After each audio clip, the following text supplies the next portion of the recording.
All right. Well, this is very, very preliminary information. Based on what we know right now, obviously, we'll give you more details as things unfold here. But what we know is this, is that early in the morning, about 6 a.m., 6:30, the sheriff's office initiated a pursuit with a van. I don't know what make or model.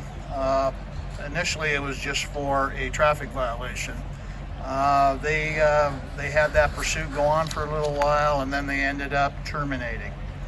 Later in the day, Laurel Police Department responded to a suspicious vehicle in their location. It was the same van. Officers there contacted a male driver.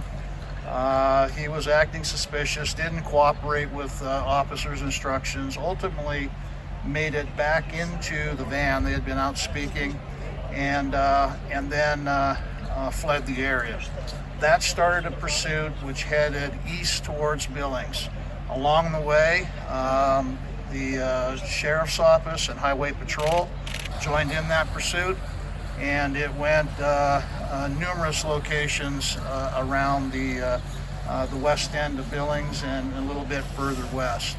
The first information that the Billings Police Department had was that there was an accident at the roundabout on Shiloh. I'm not sure whether it was central or further up, but that's the first time that we knew that the pursuit was coming into Billings.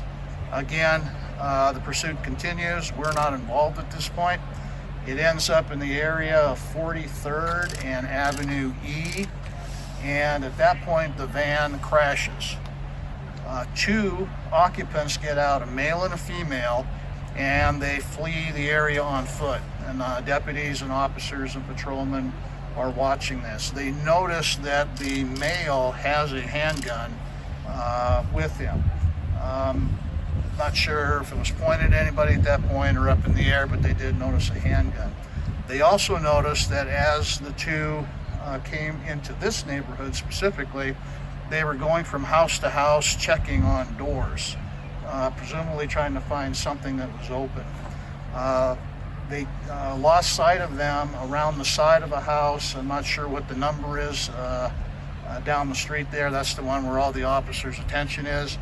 Officers went and closed in on the house. They saw that a side door had been forced open or partially open. When they tried to push it to enter the house, something was blocking it or pushing against it, and shortly thereafter a gunshot went off. Now, we are not sure if it was fired at the deputy or at anything or anybody. At that point, all law enforcement pulled off, secured the area, and then we get called on it, and you can see what the response is right now. So what we're doing, we have our hostage negotiators are in contact with the individuals in the house. We have a conversation and a dialogue going. We are applying time and trying to get things settled down so we can resolve this peacefully. I don't know who they are. I can tell you that obviously the concern is in a residential neighborhood like this, that you potentially, if they don't know anybody, it is a hostage situation.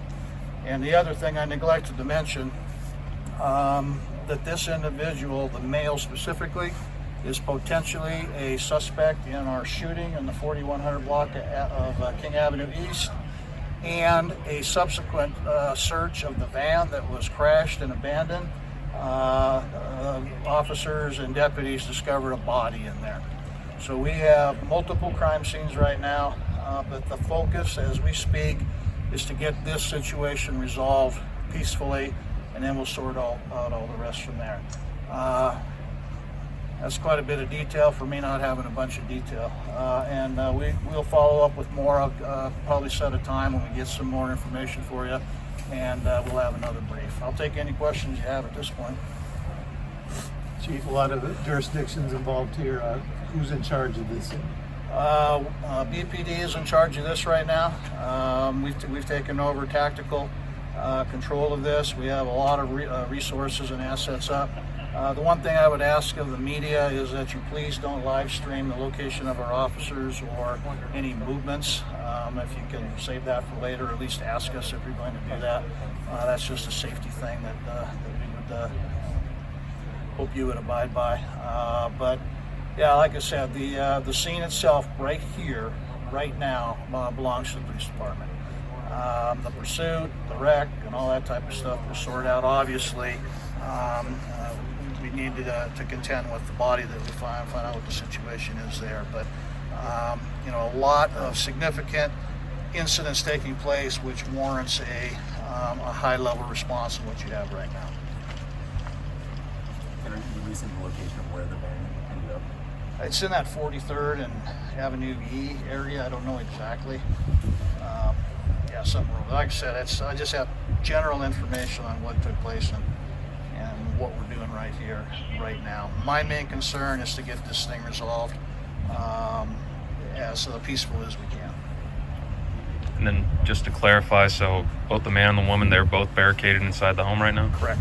And then any injuries to report thus far, either between officers Aside or from the body in the van, no injuries to officers. We do know of at least one accident caused by this, and possibly more, because we got some complaints of the van running into parked cars or whatnot. We will sort that out as well. Again, the main concern right now is to resolve this issue here, and then we need to investigate that body situation, find out exactly what happened. So we'll be working backwards from this particular area, and then obviously then you got other issues too with the traffic deal, but this is most important right now. One last thing, do the suspects have any requests? Right now what you're seeing is delivering some food and some cigarettes, so that's a good dialogue that our negotiators are doing a great job establishing rapport and a relationship. You know, so there's always some give and take with that, and you know, again, emotions are probably running very high right now. Adrenaline running very high based on what I told you, and so we just need to isolate, stabilize, and apply time, and that's exactly what we're doing right now. Unfortunately, it's a terrible inconvenience for the neighbors here, but we want to make sure everybody's safe and not have any other problems. And so is this connected to the shooting on King Avenue where the woman was shot in the head but she survived? Yeah, the male is potentially the suspect in that shooting. I can't confirm that. That's just the information that we have. Has this whole block then been evacuated, or you ask folks to stay in their homes? So As far as I know, you've either got a shelter in place, and probably the houses on either side or close by or across the street have been evacuated. I don't know exactly how far out, but we would have done that. I think a lot of them are standing on the sidewalk behind you.